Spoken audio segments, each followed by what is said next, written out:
గండ్ల పూడ్చివేతకి యుద్ధం సందర్భంలో సైనికులు వాడేటటువంటియే ఉపయోగపడ్డాయి. యుద్ధం ఇక్కడ కూడా ఒక ప్రకృతితో యుద్ధం అయిందనమాట. యుద్ధం సందర్భంలో ఏవైతే ఈ గేబియన్ బుట్టలు అనే వాటిట్లో భారీగా మట్టి పోసి ముందు పెట్టుంచుతారు.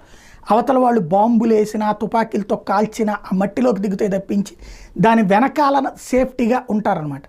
అట్లాంటి గేబియన్ బుట్టలు ఇప్పుడు ఇక్కడికి తీసుకొస్తే వాటి ద్వారానే ఈ అతిపెద్దదైనటువంటి గండి పూడింది. ఏదైతే బుడమేరు గట్టుకి పడిన భారీ గండిని భారత సైన్యం సాంకేతిక పరిజ్ఞానంతో పూడ్చారు. ఇందుకోసం గేబియన్ బుట్టలను ఉపయోగించారు. మొదటి 2 గంటలను జలవనరుల శాఖ సంప్రదాయ విధానంలో కొట్టుకుపోయిన కట్టల మీద భారీ రాళ్లు మట్టి పోసి కట్టలేసి పూడిస్తే, 3వ గండి మాత్రం దాదాపు 100 మీటర్ల మేర ఉంది.